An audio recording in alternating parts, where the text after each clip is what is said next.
Imbita ko po sa mga Levi upang tugtugan kayo sa dahon.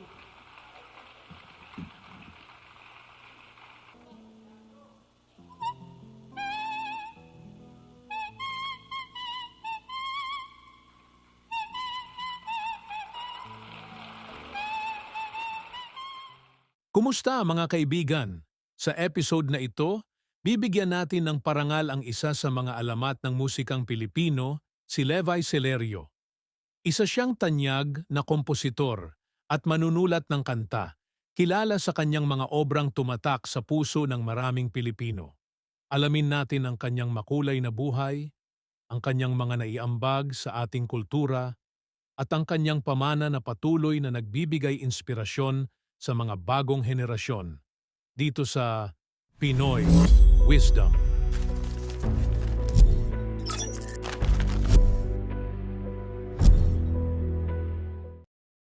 Si Levi Celerio ay ipinanganak noong Abril 30,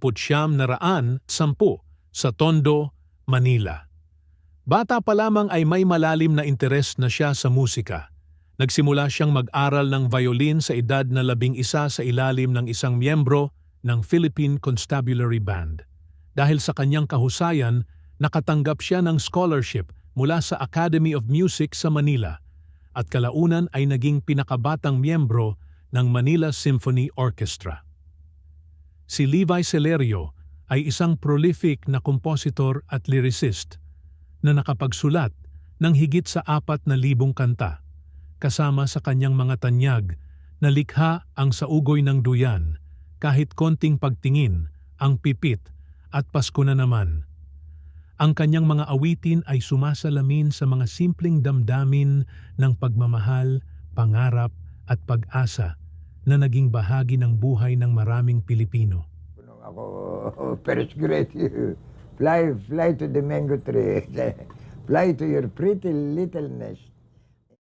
Isa rin siya sa mga nagpasikat ng mga tradisyonal na kantang pamasko gaya ng Noche Buena at Maligayang Pasko at Masaganang Bagong Taon.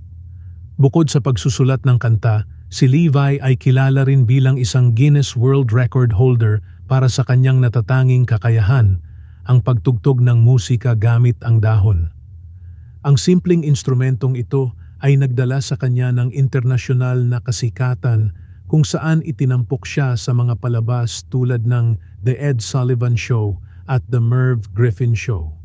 Si Levi Celerio ay pinarangalan bilang pambansang alagad ng sining para sa musika at panitikan noong 1977. Ang kanyang kontribusyon sa musika ay hindi matatawaran at siya ay kinilala bilang isa sa mga haligi ng Original Filipino Music, OPM. Tumanggap din siya ng iba't ibang parangal, kabilang ang Lifetime Achievement Award mula sa Film Academy of the Philippines at isang honorary doctorate sa Humanities noong 1971. Sa kabila ng kanyang tagumpay, hindi naging madali ang buhay ni Levi. Madalas na hindi niya natatanggap ang tamang royalties para sa kanyang mga kanta, ngunit patuloy siyang nagbigay ng kasiyahan sa kanyang mga tagapakinig. Hanggang sa kanyang mga huling taon, nagtatanghal pa rin siya sa mga konsyerto at maliliit na lugar tulad ng Cultural Center of the Philippines at mga bar sa Quezon City. Pumanaw si Levi noong Abril 2, 2002 sa edad na 71. Inilibing siya sa libingan ng mga bayani na may buong military honors bilang pagkilala sa kanyang napakalaking ambag sa sining at kultura ng Pilipinas. At diyan nagtatapos ang ating pagtalakay sa buhay ni Levi Celerio, isang alamat ng musika at inspirasyon sa ating lahat. Ang kanyang mga awitin ay magpapatuloy na ipagdiwang ng bawat Pilipino, lalo na tuwing panahon ng Kapaskuhan.